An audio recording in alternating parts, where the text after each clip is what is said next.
Bienvenidos a un nuevo video sobre teología sistemática. Vamos a empezar a analizar los atributos morales de Dios, comenzando por su bondad.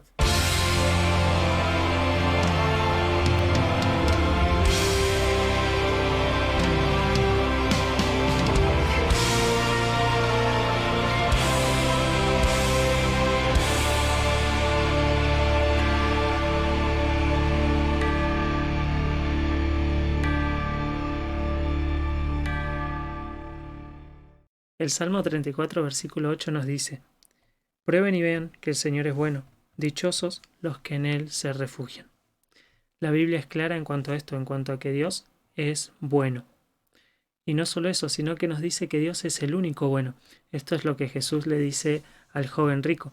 ¿Por qué me llamas bueno? Ninguno hay bueno sino solo uno, Dios. En efecto, todo lo que Dios hace es bueno. Lo vemos en el relato de la creación. Vio Dios todo lo que había creado y vio que era bueno en gran manera. Y también todo lo que Dios hace por su pueblo es bueno. Sabemos que a los que aman a Dios todas las cosas les ayudan a bien. Dios siempre da buenas dádivas a sus hijos, incluso la disciplina de Dios hacia sus hijos es muestra de su bondad hacia ellos. La voluntad de Dios es buena, agradable y perfecta. Y todo lo bueno procede de Dios. Esto es lo que vimos en uno de los versículos para memorizar, Santiago 1:17, que dice que toda buena dádiva y todo don perfecto proviene de lo alto, del Padre de las luces, en el cual no hay mudanza ni sombra de variación. ¿Pero por qué todo lo que Dios hace es bueno? Justamente porque lo hace Dios. Dios no se ajusta a una norma mayor que Él en cuanto a la bondad. Dios es la norma máxima de bondad. Así como Dios es la norma máxima de verdad, Dios también es la norma máxima de bondad. Podemos decir que Dios es todo lo que está bien. La bondad de Dios hacia las personas se manifiesta de diferentes maneras. Hoy vamos a analizar tres de ellas: su misericordia, su gracia y su bondad. Muchas veces las podemos encontrar juntas en la Biblia. Éxodo 34, versículos del 6 al 7 nos dice: Entonces pasó el Señor por delante de él y proclamó: el Señor, Dios compasivo y clemente, lento para la ira y abundante en misericordia y fidelidad, el que guarda misericordia a millares, el que perdona la iniquidad, la transgresión y el pecado, y que no tendrá por inocente al culpable, el que castiga la iniquidad de los padres sobre los hijos y sobre los hijos de los hijos hasta la tercera y cuarta generación. Si bien estos atributos de Dios pueden aparecer juntos muchas veces en las Escrituras, vamos a intentar desmenuzarlos uno por uno. La misericordia de Dios es su bondad hacia aquellas personas que se encuentran angustiadas, que se encuentran afligidas, que se encuentran en necesidad. Esto lo vemos vez tras vez en la Biblia, por ejemplo, en 2 de Samuel 24, versículo 14, David dijo a Gad: En grande angustia estoy, caigamos ahora en manos de Jehová, porque sus misericordias son muchas, mas no caiga yo en manos de hombres. Y en 2 de Corintios capítulo 1, versículo 3 nos dice: Bendito sea el Dios y Padre de nuestro Señor Jesucristo, Padre de misericordias y Dios de toda consolación.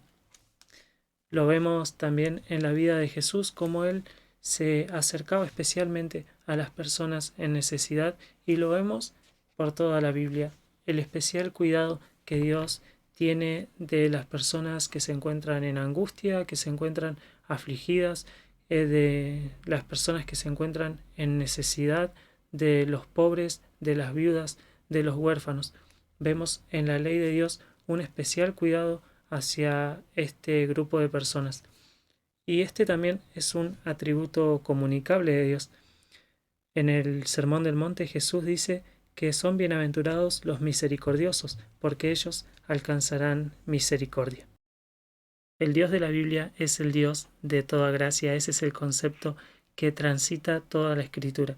La gracia de Dios es su bondad para aquellos que no merecen otra cosa que su castigo. La salvación es por gracia, no por obras, para que nadie se gloríe. Romanos 3, versículos 23 y 24 dice que por cuanto todos pecaron, están destituidos de la gloria de Dios, siendo justificados gratuitamente por su gracia mediante la redención que es en Cristo Jesús. Y más adelante, la misma carta a los Romanos, capítulo 4, versículos 16, nos dice que por eso es por fe, para que esté de acuerdo con la gracia, a fin de que la promesa sea firme para toda la posteridad. La única forma de acceder a la gracia salvadora es a través de la fe. Y vemos esta gracia de Dios, este favor inmerecido de Dios, el sustento de toda la vida cristiana, de principio a fin. Toda la vida cristiana está sustentada y construida en la gracia de Dios.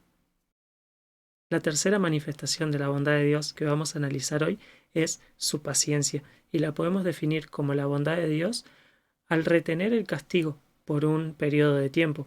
Esto es lo que vemos en la expresión de que Dios es lento para la ira.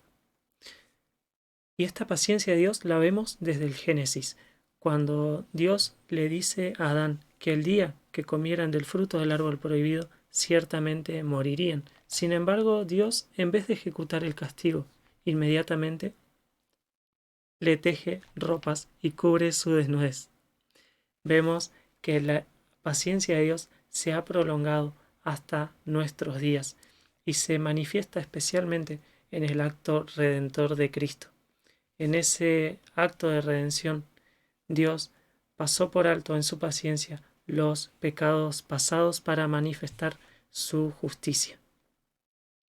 La expresión lento para la ira en el hebreo literalmente significa largura de rostro, y también la podemos ver representada en el griego en el Nuevo Testamento. Hay dos palabras en el griego que se traducen como paciencia. Una significa aguantar, soportar, mientras que la otra es la de largo de rostro, que también se puede traducir como longanimidad o grandeza de espíritu.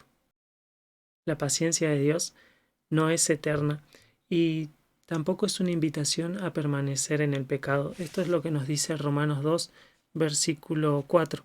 ¿O menospreciáis las riquezas de su benignidad, paciencia y longanimidad, ignorando que su benignidad te guía al arrepentimiento? Y también vemos que este atributo es comunicable. La paciencia es uno de los frutos del Espíritu que menciona Pablo en Gálatas. También la Biblia nos invita a ser lentos para la ira, a ser tardos para enojarnos y a soportar los sufrimientos como los soportó Cristo. Te dejo el versículo para memorizar de esta semana, que es Hebreos 4:16. Acerquémonos pues confiadamente al trono de la gracia para alcanzar misericordia y hallar gracia para el oportuno socorro. Si el video te gustó, dale like, suscríbete, activa la campanita y nos vemos en la próxima.